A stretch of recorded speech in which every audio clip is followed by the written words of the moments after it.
Okay, so I started recording this video and it didn't work. So anyway, what I've done so far is burnishing.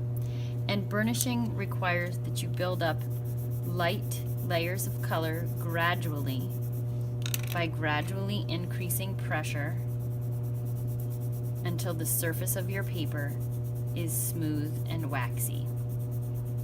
This is not something you can do in one fell swoop. You need to build layers as you go so that there is no white space. You can feel the waxiness underneath your pencil when that happens.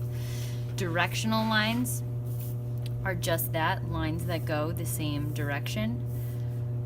They work really well for providing smooth textures or giving a sense of form in things like cloth, for example, like wrinkles in your clothes or wrinkles in cloth, as well as hair, maybe feathers, things that require texture. Directional lines are really good for that.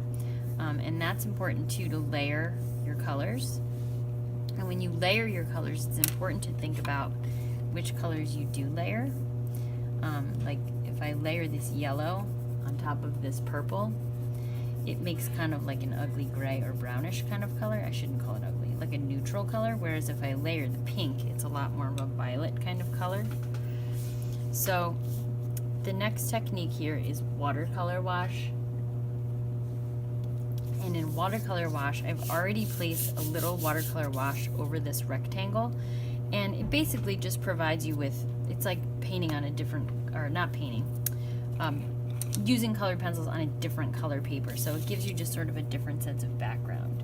So if you were going to do something like a sphere, for example, wait until your paper is totally dry and you can explore some of your mark making techniques or some of your colored pencil techniques here that I'm about to show you in a second.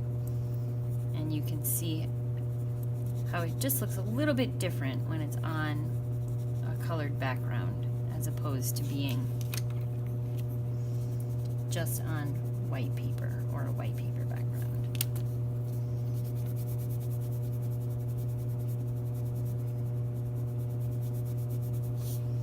Okay, so that's watercolor wash. Stippling is really fun. Stippling is where you basically do tiny little dots.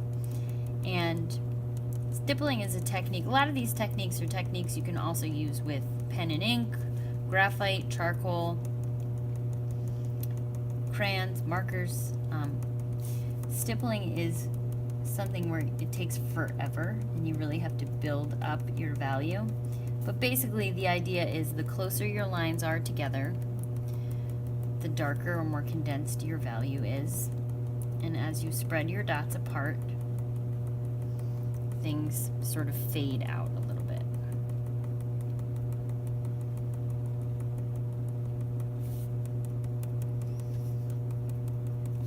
And this works really cool too when you layer lots of different colors. So I'm not going to spend too much time because I could be here all day doing stippling. I can show you an example of stippling.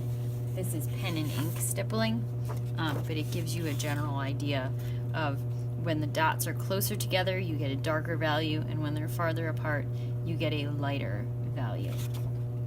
So that's stippling. Hatching is a lot like directional lines. Directional lines can go, can be more like swervy and curly. Hatching is typically done like really straight kinds of lines. So hatching is sort of like, it's sort of like directional lines, except you can change the pressure or the spacing of your lines to show differences in darkness, lightness, tone, value. Oops, I'm doing cross hatching. Hatching only goes in one direction.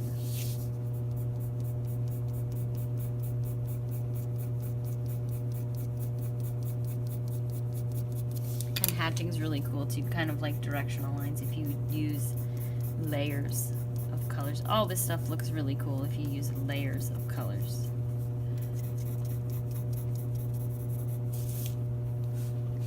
Okay, so cross-hatching is kind of like what I started to do here by total accident, is when you use hatching,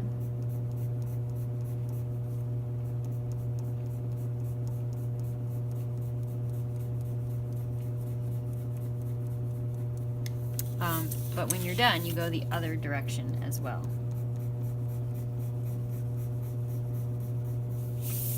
So it creates a different mark. Scumbling is also another mark making technique where you can sort of make, it's like a controlled scribble mark. So some people do circle lines, like if you were making a broccoli tree when you were a kid. And same thing here, you can apply pressure or keep your scumbles closer together to have a darker value or more intense value, and lighten the pressure or space them apart more to make it a little bit lighter.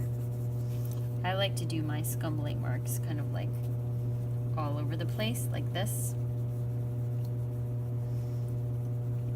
It's like controlled chaos when you do scumbling. So you can use it to sort of show a really textured kind of wiry line, or you can also use it this way, whereas if you use this over and over again, it would eventually make it look pretty smooth and even, because you're making sure that you go in all directions at one time. So scumbling has a lot of variety of outcomes of how it can look, and I have an example to show you as well. This is graphite. This isn't charcoal or colored pencil, but it uses the scumbling mark making technique, and you can see how I built up value using graphite, and you can see those sort of controlled scribbly lines in there. Okay, and back and forth strokes is really probably the one that we all know. It's just sort of coloring back and forth, back and forth, back and forth. It's very controlled. You pay attention to it. Back and forth strokes can be very even and solid, or they can also be applying different pressure, pressing hard, and getting lighter and lighter and lighter and lighter as you go. With any of these, it's always fun to try even a secondary color where you kind of take this color, press hard on this side, and as you go across, you get lighter and lighter and lighter, and it's a really nice way to blend two colors together. So let's try it. We can try it with this green.